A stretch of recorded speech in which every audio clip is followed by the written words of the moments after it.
च भव्यं च सर्वं यश्चाधितिष्ठति स्वर्यस्य च केवलं तस्मै ज्येष्ठाय ब्रह्मणे नमः। प्रिय श्रोतागण, आज संपूर्ण विश्व एक ऐसे भयंकर दौर से गुजर रहा है जहां हर मनुष्य भयभीत है, हर मनुष्य त्रस्त है, दुखी है, रोगी है। रोगी स्वाभाविक रूप से नहीं है, उसे बनाया जा रहा है। अभी हमने हृदय रोग पर एक वीडियो बनाया था कि आज का जो मृत्यु हो रही है उसकी सफाई देने के लिए कई पिंजरे के तोते छोड़ दिए गए हैं। पिंजरे के तोते क्या कहते हैं? जो उनको उनका मालिक कहलवाता है।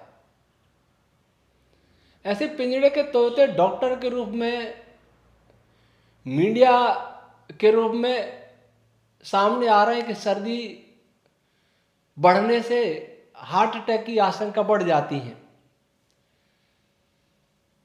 रक्त का थक्के बनने लगते हैं। ऐसा लगता है कि सृष्टि में कभी पहले की सर्दी आई नहीं, इस बार आई है। वास्तविकता है कि इस बार सर्दी अभी आई ही नहीं। ऐसा प्रचार इसलिए किया जा रहा है, इससे ये संकेत मिल रहा है कि अभी ये हार्ट के मामले और बढ़ने वाले हैं। तब कहेंगे देखो सर्दी तेज पड़ने लगी तो हार्ट के मामले बढ़ने लगे। उन्हें सब पता है कितने मरेंगे, कैसे मरेंगे, कम मरेंगे। इसलिए वो पहले से भूमिका बना रहे हैं कि सर्दी के कारण हार्ट के पेशेंट बढ़ रहे हैं। लेकिन इनसे कोई प्रश्न करने वाला नहीं है कि सर्दी अभी आई है क्या? जो ठंडे देश हैं उनमें तो कोई बचेगा ही नहीं। फिर तो अपने पाप छुपाने के लिए लगातार झूठ बोलेंगे, और झूठ बोलना स्वयं एक बड़ा पाप है। दूसरी एक बीमारी बढ़ रही है आजकल, वो है कैंसर। आप जो भी मेरी बात सुन रहे होंगे पे अपने अड़ोस पड़ोस में, अपने गांव में, नगर में सुनते होंगे बहुत सारे कैंसर के पेशेंट नए नए आ रहे हैं। और कैंसर ठीक करने के कैंसर क्लिनिक, दुकानें भी बहुत चल रही हैं। डॉक्टर बढ़ रहे हैं, वैसे रोग भी बढ़ रहे हैं। तो स्वाभाविक प्रश्न उठता है कि डॉक्टर रोग ठीक करने के लिए, रोग बढ़ाने के लिए, कि कहीं कुछ गड़बड़ है। ऐसा नहीं कि वो चिकित्सा नहीं करते, पर पद्धति का कोई दोष है। रोग बढ़ क्यों रहे? इन दिनों में ये बीमारियां बढ़ती क्यों जा रही? कोई पूछने वाला नहीं है, कोई सरकार नहीं है, कोई स्वयंसेवी संस्था नहीं है। ऐसा लगता है कि सारा संसार एक अराजकता के दौर में गुजर रहा है, जिसमें कुछ अपराधी तत्व जो नरसंहार की योजना बना रहे हैं, जनसंख्या कम करने की योजना बना रहे हैं, वो भयंकर खेल खेल रहे हैं। कैंसर क्यों होता है? इसकी तकनीकी व्याख्या में डॉक्टर जाते हैं। मैं तो उसी पद्धति के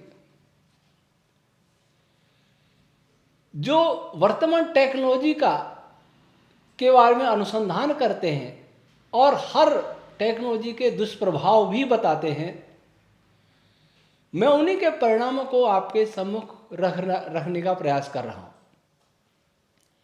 ये मेरे आविष्कार नहीं, उन्हीं के आविष्कार हैं। आविष्कार जब कोई होता है, टेक्नोलॉजी का दुष्प्रभाव दिखाया जाता है। जैसे उस संजीवनी बूटी जो सरकार ने दिलाई थी, उसका दुष्प्रभाव आया, हार्ट अटैक, लोग चलते चलते मर रहे हैं, युवा मर रहे हैं। तो आने लगा ये कि ठंड से मर रहे हैं। कोई भी समस्या आएगी, कोई भी रिसर्च होगा या समस्या पैदा होगी, या किसी कदम की का दुष्प्रभाव उत्पन्न होगा तो तुरंत ऊपर से संकेत मिलेगा कि आप ऐसे कहना शुरू करो, कुछ ये कहना शुरू करो कि ये बात झूठी है। अगर कोई सही अनुसंधान होगा तो ऊपर से आदेश मिलेगा कि अब ऐसे आर्टिकल लिखो, ऐसी खबरें फैलाओ कि ये रिसर्च है वो मिथ्या है, कल्पना है, मनगढ़ंत है, विवादास्पद है। इधर एक व्यक्ति सत्य कहेगा तो 10 झूठ बोलने वाले सामने आ जाएंगे, वो भी अपने को रिसर्चर कहेंगे, बिके हुए हैं या भयभीत है, जो भी है। ऐसे ही कोई दवाई बताएगा तो उसके विरोध में 10 आ जाएंगे कि नहीं ये मिथ्या है, ये खबर ठीक नहीं है, क्योंकि उनकी दुकानें कभी बंद नहीं होनी चाहिए। अगर सामान्य जागरूकता से, सामान्य औषधि से, सामान्य जड़ी बूटी से कोई रोगी ठीक हो जाता है तो कंपनियों को क्या लाभ होगा। खैर, तो कैंसर के बहुत सारे कारण हैं, उनमें एक सबसे बड़ा कारण है मोबाइल, जिसके विषय में मैं कई बार कह चुका हूं, इसलिए उसके बारे में कुछ भी विस्तार देने की आवश्यकता नहीं। कैंसर कितना ही बड़े, घर घर में कैंसर हो जाए, पर संसार का, भारत का डिजिटलाइजेशन तो होना ही है। अभी ₹E लॉन्च किया। ई मीन्स इलेक्ट्रॉनिक नहीं, ई मीन्स एंड। ये मानवता को, मानव प्रजाति के विनाश का हथियार है। ई रुपया, ई कॉमर्स, ई मित्र, जितना ही है वो इस मानव प्रजाति को नष्ट करने के लिए। जब कोई रिसर्च होता है कि मोबाइल से कैंसर होता है तो तुरंत WHO के रिसर्चर कहेंगे नहीं नहीं, ये इसके कोई प्रमाण नहीं है। WHO भी एक तोता है, किसी का पाला, किन्हीं का पाला हुआ, सब जान सकते हैं किन का पैसा उस पर किन का पैसा ज्यादा खर्च होता है, कौन लोग चला रहे हैं, सब जानते हैं। जो प्रबुद्ध जागरूक लोग हैं,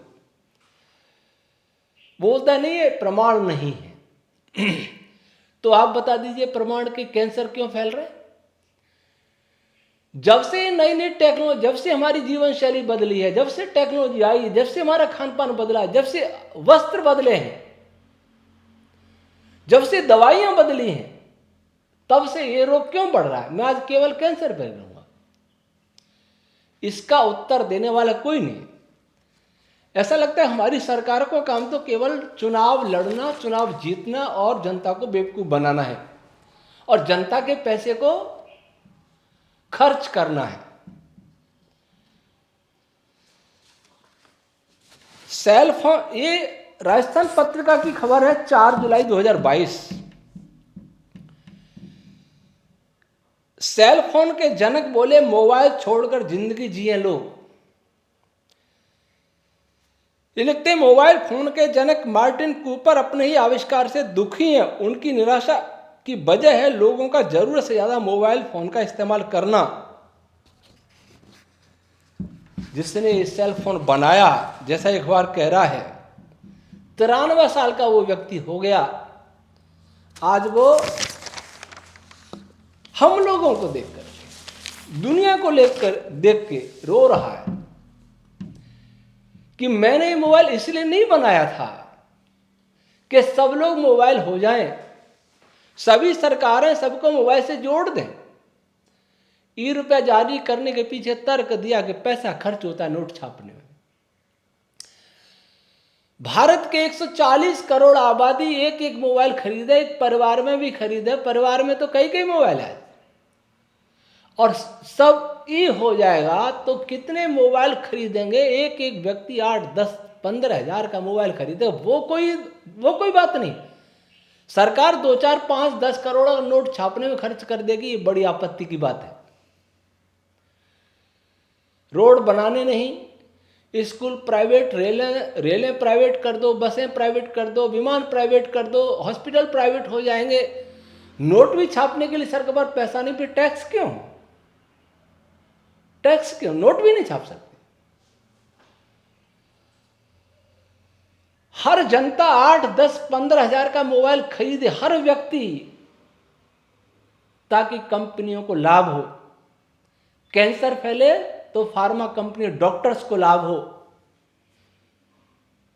आज सरकारों के पास ये योजना ही नहीं है कि जनता स्वस्थ कैसे रहे। जनता स्वस्थ करने के लिए बहुत सारी योजनाएं, 5 लाख तक का आपको फ्री इलाज होगा, वो भी जनता का पैसा उन कंपनियों को मिलेगा, दवा कंपनियों को जाएगा। किसके पास जाएगा वो पैसा? हमारा ही पैसा, हम पर एहसान, बीमार करके। मैं कुछ चीजें, तो पहला, कैंसर का सबसे प्रमुख कारण मोबाइल। मान लीजिए सब के पास मोबाइल हो जाएगा, और सुनते एलन मस्क तो स्पेस में ऊपर से सैटेलाइट के द्वारा सारी दुनिया को रेडिएशन में डुबो देंगे। मैं कभी कभी सोचता हूं कि मनुष्य इतना पागल कैसे हुआ है। वो तो समझते हैं बुद्धिमान हुए, विकसित हुए, लेकिन मैं समझता हूं पागल कैसे हो गया। वो हर चीज, हर आविष्कार को अपने लाभ के लिए प्रयोग क्यों करना चाहता है? ये कंपनियां इतना धनवान होके आगे करेंगे क्या? क्या वो इसकी हानि नहीं जानते? नहीं जानते तो उन्हें, तब भी उन्हें वैज्ञानिक कहने का अधिकार नहीं है। और जानते हैं तब भी ऐसे आविष्कार करते, तब भी उन्हें वैज्ञानिक कहने का अधिकार नहीं, क्योंकि वो लुटेरे हो गए, अथवा किसी से भयभीत होकर के करते हैं, अथवा किसी लोभ से ग्रस्त होकर करते हैं। जो भी है वे मानवता के शत्रु हैं। आपातकाल में प्रयोग ठीक है, जब मोबाइल नहीं था। अब लोग हम पर कमेंट करते, आप मोबाइल है इसलिए हम देख रहे हैं, आपको भी सुन रहे हैं, बात सही है। परंतु आत्मनिरीक्षण करिए, क्या मोबाइल में 24 घंटे में जो देखते हैं, क्या सब कुछ आवश्यक है? ये बड़े बड़े लोग जो आज दुनिया पर शासन कर रहे हैं, आपको मूर्ख बना रहे हैं, बिल गेट आदि, इनके परिवारों में देखो कि इनके परिवारों में बच्चे कितना मोबाइल देखते हैं। मैंने कहीं पढ़ा था, इस स्तर के लोग 14-15 साल तक तो बच्चों को मोबाइल देते ही नहीं है। और हमारे यहां माता पिता गर्व से बताते हैं कि हमारा बच्चा तो बिना मोबाइल के चुप ही नहीं होता, रोता रहता है, बिना मोबाइल के दूध नहीं पीता, बिना मोबाइल के खाना नहीं खाता। उनको गर्व होता है, जो शर्म की बात है उसमें गर्व करते हैं। तो ऐसी जनता कैंसर से पीड़ित नहीं होगी तो और क्या होगा? अवश्य होगी। लेकिन हमारी सरकारें भी तो चाहती है कि मोबाइल के रोगी बन जाएं, फिर कैंसर के रोगी बन जाएं।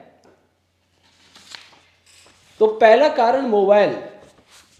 दूसरा, एक लेख है, which of the happy childhood memories do you have for incredibly harmful effect of artificial dyes have on your health, by Trisha, December 9, 2020। ये मैंने हेडिंग बता दिया, आप स्वयं भी अनुसंधान करके देखें। मोबाइल लेके बैठे रहते हैं, मनोरंजन करते हैं और पता नहीं क्या क्या देखते होंगे। कोई इस विषय में रिसर्च करें कि जो रंग, कपड़ों में रंग, खाने पीने मिठाइयों में रंग, बिना रंग के अच्छा नहीं लगता।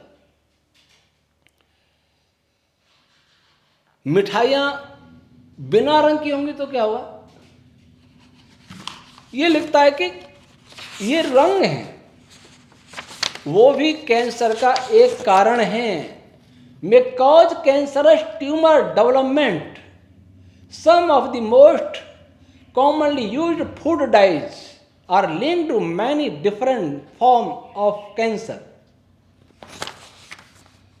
जो मिठाइयों की दुकान पर जाते हैं, नमकीन की दुकानों पर जाते हैं, रंगीन रंग बिरंगी मिठाइयाँ खरीदते हैं, परिवार में विवाह आदि में अवसरों पर या किसी धार्मिक समारोह में जो मिठाई बनाते हैं उसमें रंग डालते हैं, समझो आप कैंसर के रोगी बढ़ा रहे हैं। इसलिए रंग डालना बंद करिए। ये मीठा रंग है, कैसा रंग है, वो रंग कैंसरस है। और आप खरीद के लाते हैं, खाने पीने का रंग है, खाने का है, लेकिन वो कैंसर पैदा करता है। दूसरा लेख, refined oil side effect and disease due to consumption of it, posted on May 11, 2021। Refined जो तेल लाते हैं, आज आप बाजार में तेल कौन सा लेते हैं, बोतल में बढ़िया चमकीला पारदर्शी दिखाई दे वो तेल अच्छा है। मटमैला दिखाई देगा, घानी से लाएंगे तो मटमैला दिखाई देगा, साफ नहीं दिखाई देगा, वो खराब है। ऐसा आपको सिखाया गया। उन कंपनियों का प्रचार देख करके टीवी पर या कहीं भी दीवारों में, अखबारों में वो खरीदने दौड़ पड़ते। जब आप रिफाइंड तेल ला रहे होते हैं, चाहे कोई भी तेल है, मूंगफली का तेल है, सोयाबीन का तेल है, और किसी का तेल है, रिफाइन है, तो वो आपको कैंसर पैदा करेगा। ऐसा नहीं तुरंत हो जाएगा। कोई कहते हैं सब खाते तो कैंसर के रोगी बढ़ तो रहे ना। जरूर नहीं हर व्यक्ति को हो जाए, पर लाइन आपकी वही है। ट्रेन पटरी पर चल पड़ी है, कब गंतव्य पहुंचती है, कभी न कभी जाएगी, रोग की ओर जाएगी, क्योंकि पटरी उधर ही जा रही है। एक और ले, 9 harmful chemical in soap with can ruin skin. जिन साबुन से आप नहाते हैं,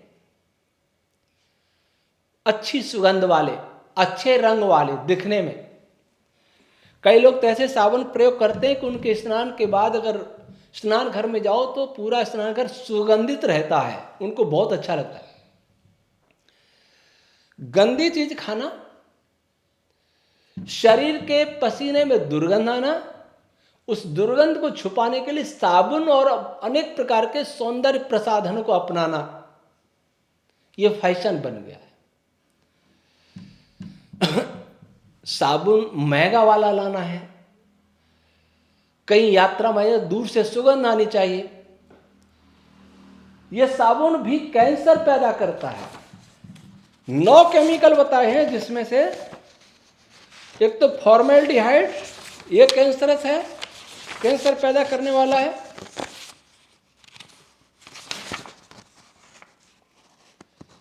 आ, 9 में से एक कैंसर पैदा करने वाला है, दूसरे अन्य रोग पैदा करने वाले हैं। मैं आज केवल कैंसर की बात करूं तो साबुन, लोग पूछते समाधान क्या है। देखिए, मोबाइल का समाधान तो मेरे पास इतना ही है कि आप अनावश्यक तो प्रयोग मत करें, और जो आप पर थोपा जाता है सरकारी नीति, उसका विरोध तो करना सीखें। कहना, सरकार को कहें तो सही, हमें क्यों मार रहे हो, हम पहले ही ठीक थे। आज एम्स दिल्ली का सर्वर हैक हुआ, सप्ताह से ज्यादा हुआ बताते हैं, वो सुरक्षित नहीं। प्रधानमंत्री जी का ट्विटर अकाउंट सुरक्षित नहीं। ₹1 हो जाएगा तो क्या हमारे खाते सुरक्षित रहेंगे? क्या हमारा धन सुरक्षित रहेगा? और हमें जरूरत पड़ी, कहीं झगड़ा हो गया, सरकार ने इंटरनेट सेवा बंद, दूसरे दिन भी बंद, तीसरे दिन आप बैठे रहिए, सब्जी नहीं खरीदेंगे, दवा नहीं खरीदेंगे, कुछ भी नहीं खरीदेंगे, सारा बाजार ठप, क्योंकि नेट बंद है। और नेट सरकार बंद नहीं करे तो कभी बैंक का सर्वर डाउन, उसका नेटवर्क नहीं है, फिर कहेंगे अभी कोई रिपेयरिंग चल रही है, कोई कारण से बंद, अब क्या कर लोगे आप? अर्थात हम पूरी तरह गुलाम, पर गुलामी के लिए किया जा रहा। हम क्या खरीद रहे हैं, किसको पैसा दे रहे हैं, किससे ले रहे हैं, सब पर निगाह रखनी। हमारी अपनी सरकार रखे तब भी कोई बात नहीं है, लेकिन सारे प्लेटफॉर्म तो हमारे नहीं हैं, सब विदेशियों के हाथ में है। उनको आप ये सब क्यों जानकारी देना चाह रहे हो? क्या हुआ आपको? तो मोबाइल का कम से कम प्रयोग कर, साबुन से नहीं नहाएंगे तो क्या हो जाएगा? कोई आसमान तो नहीं टूटेगा आपके ऊपर। अगर आपके स्नान घर इस योग्य खुले हैं, नाली लंबी नहीं है, तो आप मिट्टी से नहाइए, मुल्तानी मिट्टी से। नहीं तो कभी कभी लगा लीजिए ऐसी कोई ऐसे साबुन जो सुगंधित बिल्कुल ना हो, ऐसे प्रयोग कर लीजिए कभी कभी, कोई जरूरत नहीं है। नींबू का पानी, नींबू का रस एक मग पानी में लेकर के उससे नहा लीजिए। विकल्प देखिए, आपको विकल्प, लेकिन आपको ऐसा लगता है कि आपको नहीं फैशन करनी है तो करिए, और कैंसर की भी फैशन लीजिए साथ में।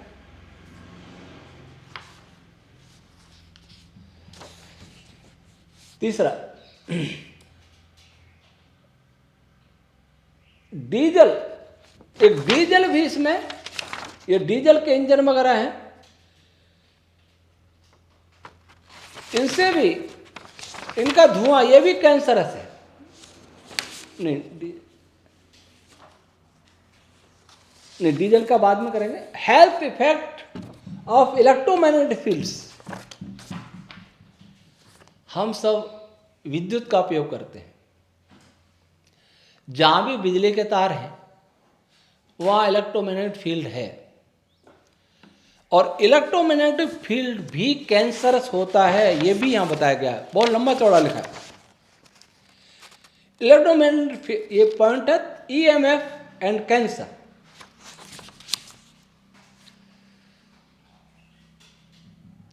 कोई ये प्रश्न करेगा कि इलेक्ट्रोमैग्नेटिक फील्ड तो इससे कैसे बचे। हाँ, ये चिंतनीय विषय है, परंतु ये भी आज साइंस का आविष्कार है। इसको देख करके कभी जर्मन विद्वान एडोल्फ जस्ट ने कहा था, रिटर्न टू नेचर एक पुस्तक लिखी, और उसने इस विकास की कड़ी आलोचना की है। तो इलेक्ट्रोमैग्नेटिक फील्ड ये भी कैंसरस है, तब कहीं इससे कैसे बचे। मैं पूछता हूं, क्या आपके परिवारों में बिजली उतनी ही खर्च की जाती है जितनी बहुत आवश्यक होती है। आज हमारे विकास का मानदंड क्या है? जो व्यक्ति जितनी ऊर्जा की खपत करता है, जितनी खर्च करता है, वह उतना ही विकसित है।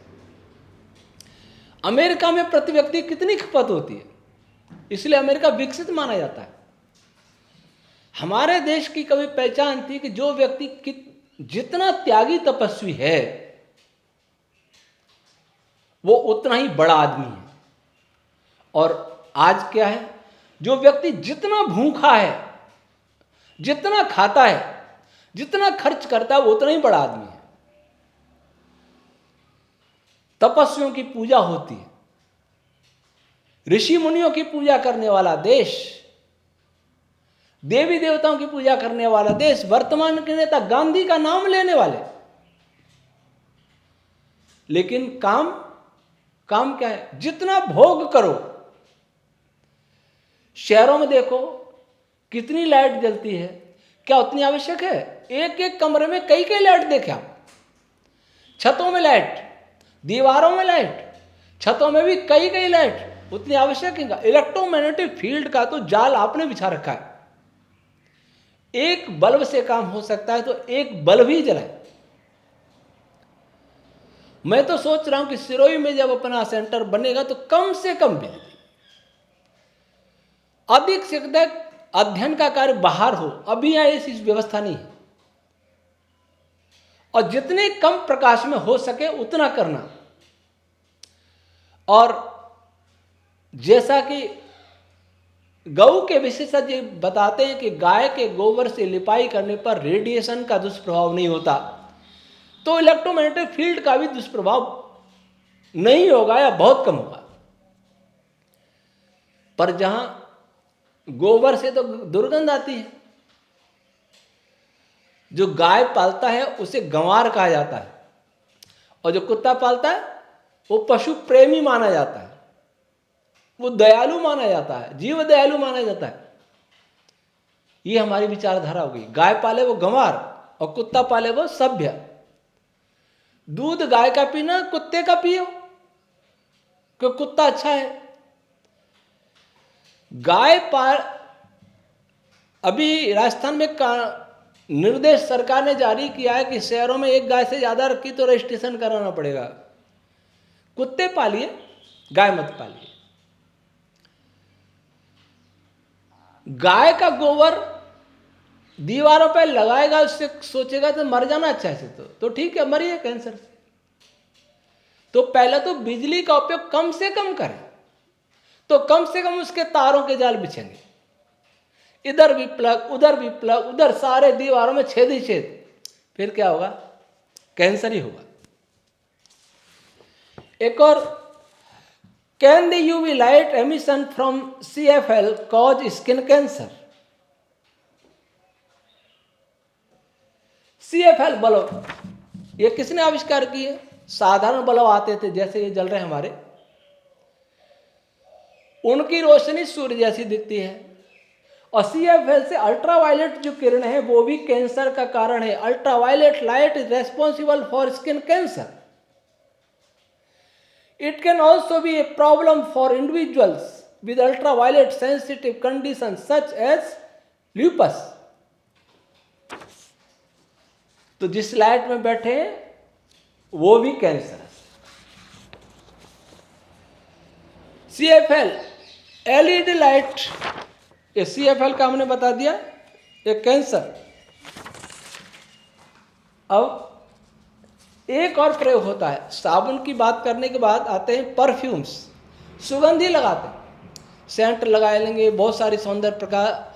यह dermal effects of perfumes, aroma and cosmetics, journal of dermatology and cosmetology, MedCrave, 2020 का है आर्टिकल। इसमें लिखा है ये कॉस्मेटिक साधन है, सौंदर्य प्रसाधन ये हैं सारे, सबको सुंदरता अच्छी लगती है, कैंसर हो तो क्या है, ये चमड़ी का कैंसर पैदा करने वाले हैं। The dangers of synthetic clothing and artificial dyes to you and the environment. Environment छोड़ो, या कैंसर की बात है, जो सिंथेटिक कपड़े हैं वो भी कैंसर पैदा करने वाले। अभी अभी एक खबर आई थी कि महिलाओं को जो नैपकिन बांट रहे हैं, सरकार भी बांट रही है, राजस्थान सरकार भी, वह कैंसर पैदा कर रही है, बांझपन पैदा कर रही है। बांझपन की यहां चर्चा नहीं करें, केवल कैंसर की। तो सरकारें कैंसर बांट रही है, क्या उनको मालूम नहीं है? क्या उनको मालूम नहीं है कि इनसे कैंसर होता है? अगर नहीं मालूम नहीं है तब भी सरकार की एक कमजोरी है। जिस चीज के बारे में आप जानते नहीं उसे प्रचारित क्यों करते हो, जनता में बांटते क्यों? क्या केवल कंपनियों को बिकवाने के लिए? तो कपड़ों से भी कैंसर। आज आप बाजार से कपड़े लाते हैं रेडीमेड, कोई पता नहीं किसने कपड़ों में क्या लगाया है जिससे आपको कैंसर हो जाए, लेकिन आपको ब्रांडेड कंपनी के कपड़े चाहिए, तो फिर कैंसर खरीदिए, पैसा दीजिए और कैंसर खरीदिए। डीजल, जो डीजल के वाहन हैं वो भी कैंसर फैलाते हैं। उसमें बहुत सारे गैसें उत्पन्न हो रही हैं, वो कई गैसें, 4 गैसों के बारे में लिखा है कैंसर फैलाती हैं। तो डीजल भी कैंसर। अच्छा, डीजल बंद करके CNG लाए, डीजल का धुआं दिखता है, CNG का दिखता नहीं। CNG के बारे में भी कहा, CSIR भारत सरकार का यह वैज्ञानिक संस्था, उसने कहा कि इससे कैंसर होता है, नैनो पार्टिकल निकलते हैं, वहां भी कैंसर। इतना लंबा चौड़ा लेख। Health effects from gas stove pollution, जो आपके घर घर चूल्हा, उज्ज्वला योजना, हमने सोचा हमारी माताएं तकलीफ पाती हैं, धुआं होता है, आंखों में आंसू आते हैं, वर्षा में तकलीफ होती है। उज्ज्वला योजना, ये माताओं की तकलीफ दूर करने के लिए योजना आई या कंपनियों को लाभ पहुंचाने के लिए आई? ये सोच का प्रश्न है। इसमें लिखा हुआ है कि ये चूल्हे से निकलने वाली गैस जो LPG, वो अनेक रोगों को तो पैदा करती है, कैंसर भी पैदा करती है। अब तो घर घर में हो गया, बचना कोई नहीं चाहिए, सबको कैंसर नहीं होगा जब तक पूरी उपलब्धि नहीं होगी, विकास नहीं पूरा होगा। Chemical pesticides and human health, the urgent need for a new concept in agriculture, जो पेस्टिसाइड से कीटनाशक दवाइयां छिड़कते हैं किसान, वे भी कैंसर पैदा करते हैं। और तो कई रोग होते ही हैं, और उसमें भी कई तरह के पेस्टिसाइड हैं। Organo chlorine pesticide, organo phosphorus pesticide, carbamate pesticide, इसमें 2 पेस्टिसाइड ऐसे हैं जो कैंसर पैदा करते हैं।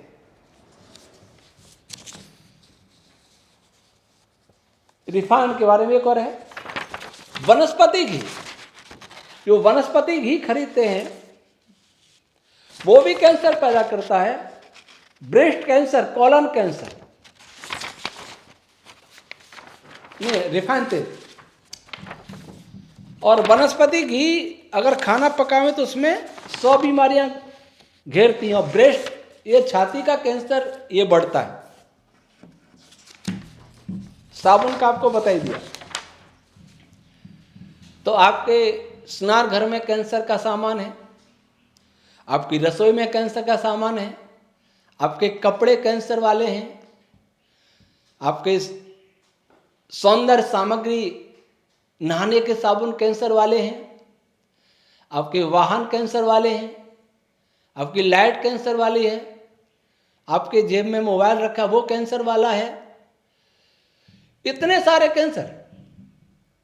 और फिर नई नई बूटी आ रही है, इनसे भी कैंसर फैल सकता है। ये अभी कोई इसको नहीं कहेगा, मैं भी नहीं कह सकता, लेकिन ये तो इन्हीं का कहा हुआ है। कुछ लोग प्रश्न करते हैं कि रेडिएशन तो वही हानिकारक होता है जो आयनन करता है, किसी को आयनीकृत करता है, एटम्स को, मॉलिक्यूल को तोड़ता है। वे असल में रेडिएशन के बारे में कुछ जानते नहीं हैं। जैसे मैं कहूं कि मैं यहां से कोई एक गेंद फेंकूं और वो गेंद किसी के सिर में लगे तो ही चोट लगेगी, लेकिन पार करके नहीं गया तो चोट नहीं लगेगी। वे भूल जाते हैं कि कोई भी रेडिएशन गेंद नहीं है, कोई भी रेडिएशन एक पार्टिकल नहीं है जिसमें से कुछ निकलता नहीं है।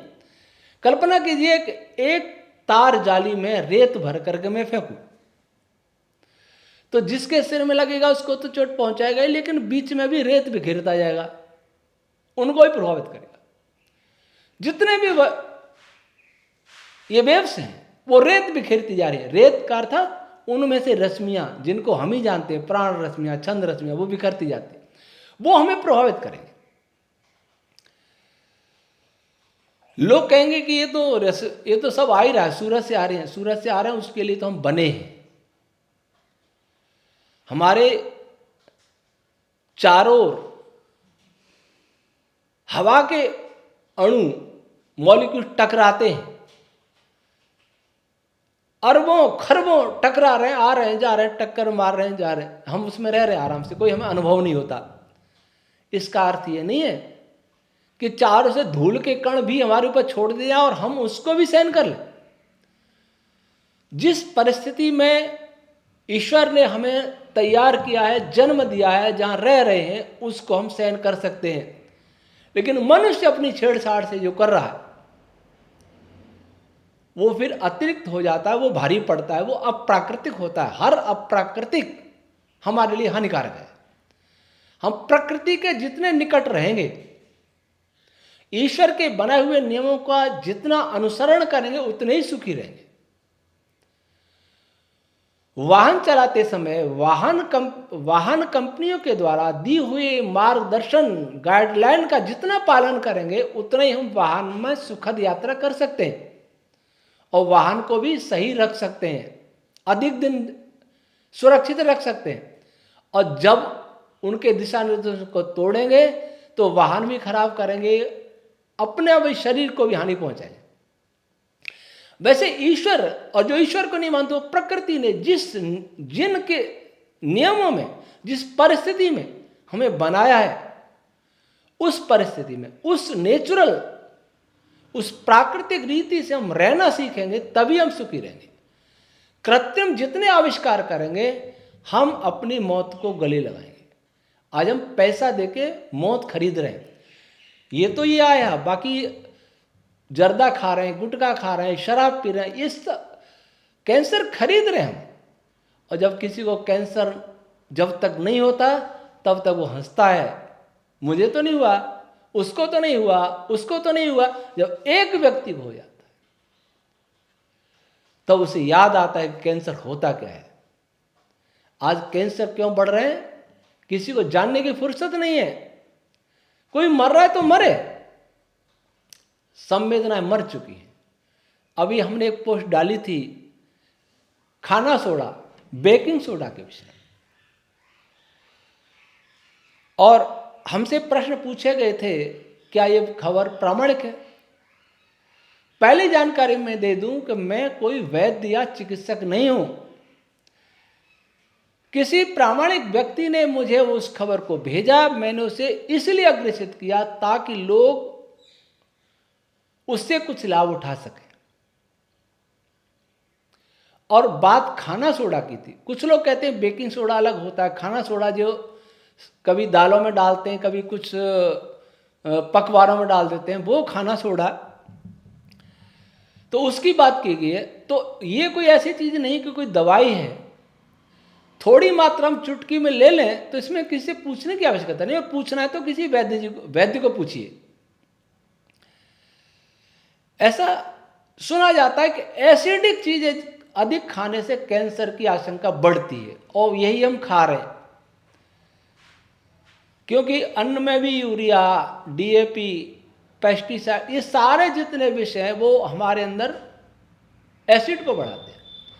तली हुई चीजें, मार्केट में जाएंगे तो तली हुई चीजें खाएंगे, कोई नमकीन खाएगा, मिठाई खाएगा, कुछ खाएगा, कुछ लोग बकरी की तरह खाते रहते हैं। यात्रा में तो बकरी की तरह खाते रहेंगे, कोई टाइम नहीं हुआ। भूख नहीं है तब भी खाना, भूख है तो खाना ही, रात में खाना, दिन में खाना, सुबह खाना, कभी भी खाना, कोई नियम नहीं। पशुओं के नियम होते हैं, हमारे कोई नियम नहीं। और जो भी खाया जाता है बाजार में, जो भी खाया जाता है यात्रा में, वो तला हुआ ही होता है, तो एसिड पैदा करेगा। सब्जियों में केमिकल आ रहा है, छिड़काव होता है, अब उनके बीजों को जीएम, जेनेटिक मॉडिफाइड कर दिया, उससे क्या क्या होगा अनुमान भी नहीं लगा सकते। हमें मारने का, रोगी बनाने का पूरी योजना है, लेकिन हम सो रहे हैं। हम सामान्य खबरों से खुश हो जाते हैं, हमारा वो जीता, हमारा वो हारा, उसका वो हारा, हमारा वो प्रत्याशी जीता, हमारी सरकार बनी। किसकी सरकार बनी? सरकार तो विश्व सरकार चल रही, वर्ल्ड ऑर्डर, उनके निर्देशों को मान रहे। काय की सरकार है? पहले राजा होते थे, अंग्रेज शासन में वही स्थिति होगी, हमारी सरकार होगी, नाम के सरकार है। सिंहासन थे, राजमुकुट भी थे, लेकिन नियम किन के चलते थे? अंग्रेजों के, ईस्ट इंडिया कंपनी के। वही आज कंपनियों के नियम चल रहे हैं। अब एक कंपनी नहीं है। कुछ लोग कहते हैं पहले वाला भारत नहीं। हाँ, पहले वाला नहीं है, क्योंकि पहले वाले भारत के लोग कम से कम भारतीयता पर गर्व तो करते थे। आज वो भारत कहाँ है? आज तो इंडिया है जो भारत होने पर गर्व नहीं, शर्म अनुभव करते। पहले भारत में कहाँ था ये सारी बीमारियां दास्ता की? वो आज हैं। तो पहले वाला भारत नहीं रहा, वास्तव में सही बात है, क्योंकि भारत नहीं, अब यूरोप बन गया। तो सोडा के विषय में हम कह रहे थे कि सोडा खाने की चीज है, पर ये तो नहीं चम्मच भर के खाया जाए। एक वैद्य राजेश कपूर है हिमाचल के, उनका एक या नंबर दे देंगे नीचे, संपर्क कर सकते हैं। उनका कहना है कि सोडा थोड़ा थोड़ा लेने से शरीर का एसिड समाप्त, न्यूट्रलाइज हो जाएगा और हम कैंसर से बचने की हमें संभावना रहेगी। अर्थात बचाव के लिए, ट्रीटमेंट मत मानिए, बचाव के लिए रखिए। जो स्वस्थ हैं वो कभी कभी ले लिया करें तो अच्छा रहेगा। आजकल इसके लिए एक मशीन का प्रचार बहुत हो रहा है, एल्कलाइन वाटर। पहले पैसा हमसे लेकर के हमें कैंसर दे रहे हैं बहुत टेक्नोलॉजी के द्वारा, फिर एक और टेक्नोलॉजी आई कि अब इससे एल्कलाइन वाटर लो, कैंसर की आशंका कम होगी। उसके 3 लाख, 4 लाख, 5 लाख, 7 लाख, इतनी महंगी मशीनें आ रही हैं। क्या होगा इस संसार को? क्या होगा संसार के नीति निर्धारकों को, क्या होगा देशों की सरकारों को। हर बात में पैसा कंपनियों को जाए, मरे जनता, कमाए जनता, और पैसा कौन खावे? वे खावे राक्षस लोग जो हमें मारने के लिए बैठे हैं। पहले बीमार करेंगे, फिर उसके लिए दवाई लाएंगे, दवाई का भी पैसा, बीमार करेंगे, उस टेक्नोलॉजी में भी पैसा लेंगे, फिर दवाई से एक रोग दूसरा पैदा करेंगे, उसका भी पैसा लेंगे। एक खेल चल रहा था, स्वतंत्र है, कोई कहने वाले, कोई रोकने वाले नहीं, किसी में कोई ताकत नहीं जो उनको कुछ कह सके, रोक सके। तो सोडा के विषय में वैदिक राजेश कपूर जी से चर्चा करें। यहां ये प्रश्न हो सकता है, सोडा तो वैसे हम मिठाई में डाल, उसमें नमकीन में डाल लेते हैं, उसमें डाल लें, दाल में डाल लें, दवा दवाई की रीति से खाई जाती है। कोई किसी को बुखार आया, सुदर्शन घर में टी लाए कि मैं ऐसे नहीं खा पाऊंगा, सब्जी में डाल लो, ऐसे नहीं दवाई खाई जाती। पानी से लेनी तो पानी से लेनी है। आयुर्वेद की दवाई अनुपान भेद से बदल जाती है। वैद्य राजेश कपूर तो इस सोडा को पानी में ही देते, और उसे पकाने से उसका रिएक्शन क्या हो के NaCO3 का क्या हो जाए कौन जानता, मैं तो नहीं जानता क्या हो जाए। दूसरा रूप हो गया तो NO2CO3 हो जाएगा तो क्या होगा। इसलिए इसका विशेषज्ञ जैसे कहे वैसे प्रयोग करो, उतनी मात्रा में प्रयोग करो। मैं समझता हूँ एक चुटकी पर्याप्त, कोई हानि नहीं करेगा। किसी ने कहा हार्ट के लिए अच्छा नहीं होता, चम्मच भर के नहीं खाना, कोई 2 ग्राम 3 ग्राम नहीं खाना है, चुटके भर खाना है, वो भी किसी वैद्य से पूछ लीजिए, मेरे कहने से मत खाइए। मैंने तो कोई सुझाव नहीं देता, किसी का रिसर्च मैंने डाला, और वो कोई दवाई नहीं थी कि उससे बड़ा कोई रिएक्शन हो जाएगा। जिसको आप लोग वैसे ही खाते हैं, पकवान और नमकीन में खाते मिला, तो पानी से खा लीजिए। कितना खाना वैद्य से पूछिए। जब ऐसी कोई दवाई आएगी तो उसके विरुद्ध बोलने वाले बहुत सारे सक्रिय हो जाएंगे। जो मैंने कहा ना कि हार्ट का रोग हुआ तो पिंजरे के तोते बहुत सारे छोड़ दिए कि जाओ बोलो, क्या बोलो, सर्दी आ गई हार्ट अटैक बढ़ेंगे, जैसे सर्दी पहली बार आई वैसे बोलेंगे, ये तो बकवास है। अच्छा बकवास, मान लीजिए ट्रीटमेंट नहीं है, अब बचाव के लिए खाता है, उसमें कौन सी हानि है? रोज नहीं खा, कभी कभी खा ले, ये उनसे वैद्य से परामर्श करिए। आप लोग जितना प्रकृति के निकट रहेंगे, जितना प्राकृतिक आहार विहार करेंगे, जितना आयुर्वेद के संपर्क में रहेंगे, जितना गाय के संपर्क में रहेंगे, गाय का दूध, घी, दही, छाछ, मक्खन आदि का प्रयोग करेंगे, घरों में गाय के गोबर का प्रयोग करेंगे, उतना ही आप कैंसर से दूर रह पाएंगे। सिंथेटिक कपड़े मत खरीदिए, चमकीले कपड़े तड़फड़ वाले मत खरीदिए, सौंदर्य प्रसाधन के प्रयोग मत कीजिए। कोई सुंदर नहीं हो सकता किसी से।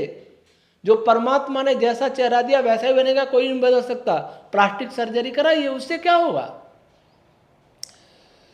साबुन का प्रयोग मत करिए तो बिल्कुल सादा, कभी कभार नहाने का।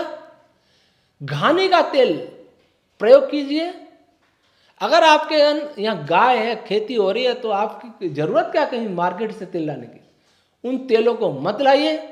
बिजली का कम से कम उपयोग कीजिए। मोबाइल का कम से कम उपयोग कीजिए। मोबाइल को शरीर से दूर रखिए। स्पीकर से बात करिए और कम बात करिए। इंटरनेट का प्रयोग कम कीजिए। ये आपके ऊपर है। आप ऐसा कर पाए तो कुछ बचाव हो सकता है। और इस प्रकार की जो आएंगी और भी दवाई आएंगी, ये भी लगाओ, ये भी लगाओ, ये भी लगाओ, इस बीमारी से बचाव के लिए। ये बचाव के लिए जो बीमारी से बचाव के लिए जो दवाइयाँ लाई जाती हैं, ये हमें मूर्ख बनाने के लिए ज़्यादा होती हैं। ऐसी बचाव की दवाइयाँ, ये टीके जब से चले हैं तब से आप ही कोई RTI वगैरह से कैसे पूछिए कि रोगों की संख्या कितनी बढ़ी, कैंसर कितने बढ़े, लकवा कितने बढ़े, डायबिटीज कितने बढ़े, हार्ट के पेशेंट कितने बढ़े और क्यों बढ़े। जब वो ऐसे कुतर करें ना कि ठंड से हार्ट अटैक ज़्यादा हो रहा है, तो रूस और अमेरिका, कनाडा, इधर तो सब मर जाने चाहिए, यूरोप के बहुत सारे देश, क्यों? तो वहां तो बहुत ठंड है, भारत में तो भी ठंडी नहीं। इन मूर्ख बनाने वालों से सतर्क रहिए, और आप ऐसे जीते रहेंगे फुसफुसिया जीव की तरह तो जीते रहिए। कैंसर हो जाए तो बहुत हॉस्पिटल हैं, जाइए, कीमो कराइए, परिवार को बर्बाद कीजिए, और कुछ साल बाद आपका घर का सारा पैसा कंपनियों को, डॉक्टरों को दे करके दुनिया से चले जाइए, और कोई रास्ता नहीं। अब रास्ता आपको देखना है, आपको क्या करना है, इस विकास की मरीचिका में जीना है, अथवा इस मरीचिका से बाहर निकल के जीना है, स्वाभाविक जीना है या दिखावटी जीना है, विदेशों की गुलामी करनी है या अथवा अपना आत्म स्वाभिमान जगाना है, अपने पूर्वजों की बात माननी है कि उन गोरों की बात माननी है। निर्णय आपके हाथ में है। ईश्वर आपको शक्ति दे। और जो हमसे प्रश्न पूछते हैं वे अपने आत्मा से पूछें। ये प्रश्न उन्होंने उनसे कभी किए का कि ये लोग क्यों पढ़ रहे हैं? कभी किया? उनसे पूछने का साहस नहीं, हमसे पूछने का साहस है, क्योंकि ऐसे लोग बहुत हैं। ये सब उन्हीं के दास, उन्हीं का चश्मा लगा रखा है। ये चश्मा उतारिए और अपने अंदर झांकिए, ईश्वर आपको विवेक दे। और सर्वे भवन्तु सुखिनः, सर्वे सन्तु निरामया, सर्वे पश्यन्तु भद्राणि, मा कश्चित् दुःख भाग भवेत्। यह हमारी कामना पूर्ण हो। हम साझा मिलकर प्रयास करें। ओम शम।